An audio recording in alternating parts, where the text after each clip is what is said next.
A paz do Senhor, tudo bem? Seja bem-vindo ao curso de Discipulado número 2. Esta é a nossa aula de número 5, que tem por título O Discípulo e a Idolatria. Acompanhe comigo o texto bíblico que está em Êxodo, capítulo 20, versos 3 a 5. Diz assim a palavra de Deus: Não terás outros deuses diante de mim. Não farás para ti imagem de escultura, nem alguma semelhança do que há em cima nos céus, nem embaixo na terra, nem nas águas debaixo da terra. Não te curvarás a elas, nem as servirás, porque eu, o Senhor teu Deus, sou Deus zeloso.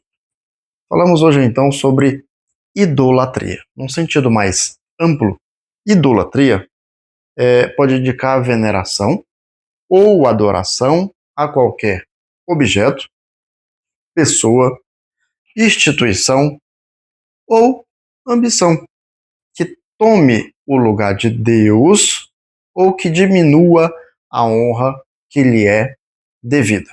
Qualquer uma dessas coisas, atitudes que você tenha, que tome o lugar de Deus na sua vida, que você venere ou adore em lugar de Deus, ou até mesmo que divida a honra com Deus, de modo que diminua a honra dele, que deve ser 100%, isso se configura uma idolatria, uma adoração a uma outra personalidade, a um outro Deus, com D minúsculo, porque são falsos, somente Deus dos céus é o Deus verdadeiro, ou a uma pessoa ou instituição.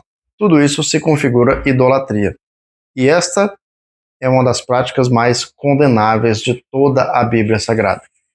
Tanto no Antigo Testamento, Deus já fazia desde sempre um alerta, uma advertência e punições sobre aqueles que tinham a prática da idolatria.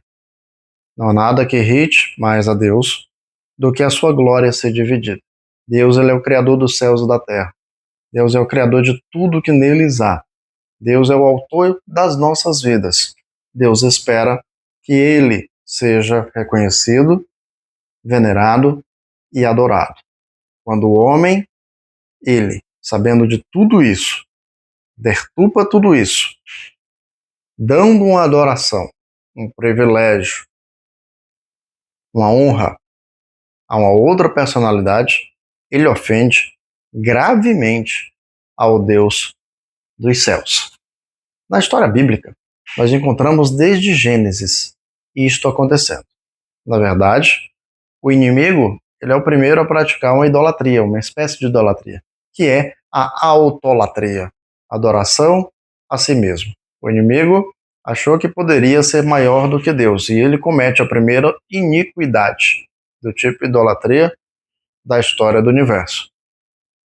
No Jardim do Éden, capítulo 3 de Gênesis, ele também faz com que o homem divida a glória que deveria ser dada a Deus, porque o homem pensa juntamente com o inimigo, com a serpente, e diz, então, se eu comer desse fruto, eu posso ser igual a Deus. No mesmo tropeço que o inimigo caiu, o inimigo fez com que o homem caísse. O homem desejou aquilo, o ser humano, Adão, Eva, desejaram aquilo, desejaram ser igual a Deus. Neste sentido, nós podemos dizer que a idolatria, ela nasce no homem ali no Jardim do Éden, porque eles tiveram usurpação ser igual a Deus. Ter uma honra que Deus tinha, adorar a si mesmo, achar que eram maiores do que deveriam ser, não reconheceram a Deus em sua grandeza. Com isso, eles receberam um castigo que perdura na humanidade até os dias de hoje. Foram expulsos do paraíso e tiveram que labutar, e labutamos até hoje para encontrar novamente o caminho do paraíso perante Deus. A idolatria, então, é tudo aquilo que toma o lugar de Deus ou diminui a honra de Deus. No Antigo Testamento, quando Deus tratava com a nação de Israel, escolheu dentre todos os povos da terra e fez uma nação do zero, e a partir dela seria a nação modelo dos demais. E o texto que nós colocamos é justamente este, o texto bíblico que está na leitura, Êxodo 20, Capítulo 3: Não terás outros deuses perante mim. Não farás para ti imagem de escultura, nem alguma semelhança do que há nos céus ou na terra. Não se encurve a elas, nem sirva a elas, porque eu sou um Deus zeloso. Então Deus já deixava o recado para a nação de Israel e para toda a humanidade. Ele não aceita outros deuses diante dele. No Novo Testamento, essa conduta continua existindo por parte das pessoas e Deus continua tratando desta conduta, não mudou. Em 1 Coríntios capítulo 10, versículo 14, ele diz: Eis porque, meus bem-amados, deveis fugir da idolatria. Falo a vós como pessoas sensatas, julgai vós mesmos o que digo. Veja o verso 20. Aquilo que os gentios imolam, eles o imolam aos demônios, e não a Deus. Ora, não quero que entreis em comunhão com os demônios. Não podeis beber o cálice do Senhor e o cálice dos demônios. Não podeis participar da mesa do Senhor e a mesa dos demônios. Ou queremos provocar a ira de Deus? Então ele diz: fuja da idolatria. Fuja dessa prática. Porque aqueles que se aproximam dessa prática estão se aproximando do inimigo das nossas almas. Por trás da idolatria estão os demônios. Por trás da idolatria estão as práticas pagãs demoníacas. Por trás dela há um espírito demoníaco trabalhando. E quando você não foge da idolatria, você se aproxima, você abre portas, você dá legalidade para que o inimigo haja na sua vida. Por trás de uma imagem de escultura, que é apenas um barro, um gesso, uma madeira, mas por trás delas existe um espírito maligno. Quando você cultua esse tipo de imagem, você está cultuando algo maligno. Porque eles não podem se materializar. Então, de certo modo, eles usam as imagens para receber esse tipo de adoração. Uma outra atenção que você tem que ter, referente a comidas e festas, que são dedicadas a justamente pagãos, a práticas pagãs, a santos. São João, São Pedro, Cosme e Damião, são festas às quais o crente não deve participar, porque são festas dedicadas ao paganismo. Estão revestidas por uma imagem ou por um nome, no caso João e Pedro, nome de servos de Deus, mas que já descansaram no Senhor. Já faleceram, estão aguardando a ressurreição, serem chamados pelo Senhor. E aí, os seus nomes são tomados para ídolos, festas são feitas, comidas são servidas, e você não pode participar disso, porque são festas pagãs. Da mesma forma, a veneração que você tem em Dia dos Mortos, em Dia de Finados, como é conhecido, o crente não participa disso. Os nossos mortos descansam no Senhor. E cremos na ressurreição da igreja, que dorme no Senhor. Algumas festas ligadas ao ocultismo, como o Halloween, o crente não pode participar disso. São ocultismos, são festas dedicadas a espíritos das trevas. Carnaval. Não temos parte com esse tipo de coisa. O cristianismo tem umas datas comemorativas. Comemora a morte e a ressurreição de Cristo, na Semana Santa. Comemora o nascimento de Jesus no Natal. O comércio se aproveita disso para vender, até para disfarçar. A festa da Páscoa é oferecido um coelho, é oferecido um chocolate, a imagem de um coelho, um chocolate. Para este tipo de festa, nós comemoramos aquilo que é cristão. No Natal, nós celebramos o nascimento de Cristo. Ficamos felizes por Cristo ter nascido nessa terra. Deus amou o mundo de tal maneira que deu o seu único filho, para que todo aquele que nele crê não pereça, mas tenha vida eterna. Jesus, que é eterno, em dado momento se vestiu de humanidade, veio à terra, habitou entre nós, nasceu dentre os homens. Nós comemoramos isso. Comemoramos a morte e o sacrifício de Jesus. Então, os eventos, as datas cristãs, Nós não fugimos do foco, comemoramos isso. E temos muito cuidado com aquelas datas que são tidas cristãs, mas não são, e com outras festas que são, na verdade, paganismo. Fujam da idolatria. Deus se ira com a idolatria. Só há um Deus verdadeiro. A Ele nós adoramos e a Ele nós servimos. Deus, Ele não divide a sua glória com absolutamente ninguém. De repente você pode ter ouvido de outra pessoa, mas não tem nada a ver. Tem sim. Podemos participar do Halloween? Podemos não.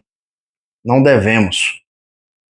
Julguem se é conveniente uma festa onde há um apelo às trevas, ao ocultismo, ao obscurantismo.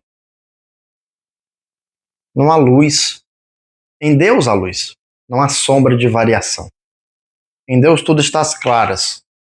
E essas coisas que você pode tomar por brincadeira, muito cuidado. O mundo espiritual, ele existe, ele é real. E o que você acha que é brincadeira, pode ter um demônio por trás. Você se enfraquece espiritualmente participando desse tipo de coisa. Existem determinadas coisas, comidas, festa de Cosme e Damião, doces. Tudo aquilo ali está sendo automaticamente consagrado a um ídolo. E por trás do ídolo tem um demônio. E você vai ingerir isso, vai colocar no seu organismo, não tem nada a ver. Lembra como o homem caiu? Ingerindo, comendo o fruto do mal, lá no Jardim do Éden. Pela ingestão, pela comida, Adão e Eva caíram no paraíso, no Jardim do Éden. Acha que não tem nada a ver? A comida oferecida a Cosme e Damião, a comida oferecida a São João? Tem sim. Isso traz maldição sobre a sua vida, traz maldição sobre o seu corpo. Não à toa temos a Santa Ceia do Senhor, onde comemos a carne e o sangue de Cristo, de maneira simbólica. Comida pode dar vida, comida pode dar morte. Depende daquilo que ela é consagrada, ou a quem ela é consagrada. Muito cuidado com essas práticas. Muito cuidado com aquilo que é oferecido. É a mesa dos ídolos. Mesa que Daniel se recusou a participar quando esteve ali no exílio. Fuja da idolatria. É a palavra de 1 Coríntios, capítulo 10, versículo 14. Qual a consequência da idolatria? Primeiro, se afasta Deus da sua vida, porque Deus se irrita com isso. Segundo, se Deus está afastado, a bênção de Deus sobre sua vida está afastada. Você trava os céus. Terceiro, você se aproxima do inimigo. E a recomendação bíblica é o contrário, é resistir ao inimigo e ele fugirá de vós. Chegai-vos a Deus, ele chegará a vós. Quarto, você abre portas espirituais, você abre brechas, você dá legalidade para que o inimigo entre na sua vida, na sua casa, na sua família. E fique lá alojado, como um vírus, escondido, semeando na sua casa. Quinto, o juízo de Deus vem sobre todo aquele que é idólatra. Nenhum idólatra herda do reino de Deus. Talvez essa seja a maior consequência. A perca do reino dos céus. Idólatra não entra nos céus. Porque Deus, ele busca um povo seu, zeloso de boas obras, que o adore em espírito e em verdade. É esses tais que Deus procura. Aqueles que adoram o Senhor em espírito e em verdade. Porque importa que assim seja. Amém?